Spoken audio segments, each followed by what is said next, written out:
நண்பர்களுக்கு வணக்கம். திருச்சி நம்பர் 1 டோல்கேட்டுக்கு பக்கத்தில் நொச்சியம் அப்படிங்கிற லொக்கேஷன்லேருந்து உங்கள் இன்ஜினியர் செந்தில்குமார் பேசிகிட்ருக்கேன்.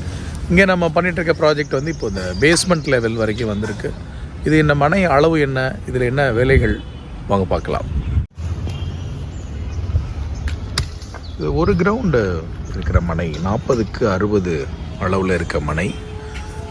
இதில் வந்து நம்ம அரௌண்ட் 1500 ஸ்கொயர் ஃபீட் மாதிரி கிரவுண்ட் ஃப்ளோரில் பண்ணுறோம். ஃபஸ்ட் ஃப்ளோரில் ஒரு ரூம் மட்டும் இருக்கிற பிளானில் இருக்கும்.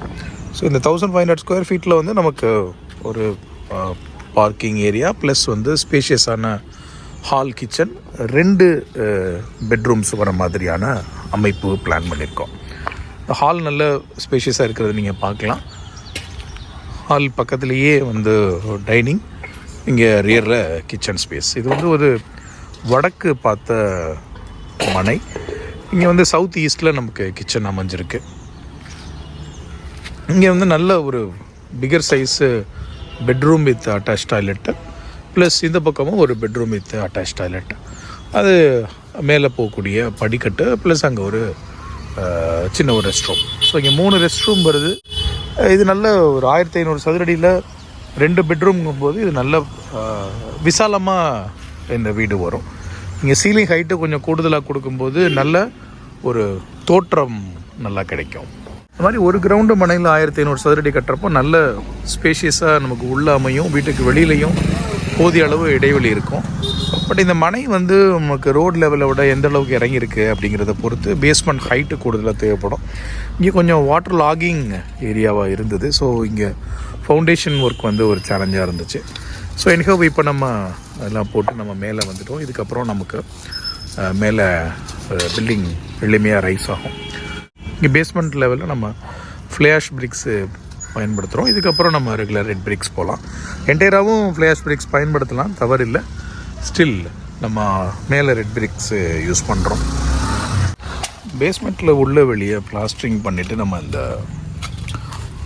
வெளியில் வந்து ஒரு பிட்டமன் கோட் அடிக்கிறது இந்த பேஸ்மெண்ட்டை அந்த லெவலில் வந்து பில்டிங்கை வந்து பாதுகாக்கும். இந்த மாதிரி ஒரு வாட்டர் லாகிங் ஏரியாவில் இந்த மாதிரி பில்டிங்கை சேஃப்கார்ட் பண்ணிக்கிறது ரொம்ப முக்கியமான விஷயம். தென் பொதுவாக இந்த ஆக்டிவிட்டி முடிஞ்சுன்னா இப்போ இங்கே மிச்சம் இருக்கக்கூடிய கல் அதெல்லாம் எடுத்து ஒரு இடத்துல அலைன் பண்ணி வச்சிட்டோம்னா நம்ம அதை ஃபர்தராக வேஸ்ட் ஆகாமல் தவிர்க்கலாம்.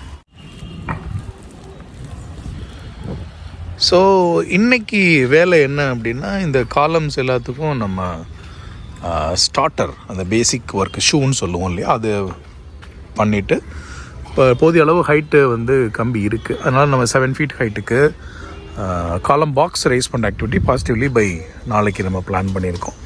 ஸோ இதை ரைஸ் பண்ணிட்டோம்னா அதுக்கப்புறம் பிரிக் ஒர்க் ஆக்டிவிட்டி வந்துடும். வீடு உள்ளே வந்து அறைகள் எப்படி பிரியுது, அப்போது வந்து ஒரு ரியலிஸ்டிக்காக ஒரு வீடோடைய ஒரு தோற்றம் கிடைக்க ஆரம்பிக்கும். ஒரு ஹவுஸ் ஓனராக அப்போ தான் வந்து நமக்கு இன்னும் ஒரு தெளிவான பார்வை கிடைக்கும். எப்படி பேப்பரில் இருக்கிறது இப்போ ஃபிசிக்கலாக இந்த லெவலில் பார்க்கும்போது ஒரு ப்ளைனாக இருக்கும். அட்லீஸ்ட் இந்த பீமை பார்த்து இப்படி வருதுன்னு தோணும். ஆனால் அந்த வால்ஸ் வந்து ரைஸ் ஆக தான் இன்னும் நமக்கு ஒரு கிளாரிட்டி கிடைக்கும். ஸோ உங்கள் வீடு இந்த லெவலில் இருந்துச்சுன்னா நீங்கள் இந்த விஷயங்கள் என்ன பண்ணுறீங்க, எப்படி பண்ணுறீங்க அதை பாருங்கள். பேஸ்மெண்ட் ஹைட்டு வந்து இங்கே வந்து 4 அடி போகிறோம். இப்போ சப்போஸ் 6 அடி மாதிரி போகும்போது இதில் கம்பி கட்டி கான்கிரீட் போடுற தேவை உருவாகும். உங்களுடைய இன்ஜினியர் அவர்கிட்டையும் டிஸ்கஸ் பண்ணிக்கோங்க. சிறப்பாக உருவாக என்னுடைய அன்பான வாழ்த்துக்கள். சரியான கட்டிட வரைபடங்களோட அதை செயல்படுத்தக்கூடிய சரியான தொழில்நுட்ப நிபுணர்களை நீங்கள் வேலைக்கு வச்சுட்டு பண்ணும்போது வேலை ரொம்ப சிறப்பாக உருவாகும். உங்கள் வீடு சிறப்பாக உருவாகி மலர என்னுடைய அன்பான வாழ்த்துக்கள். தேங்க்யூ ஸோ மச் ஃபார் வாட்சிங் த வீடியோ. தேங்க்யூ.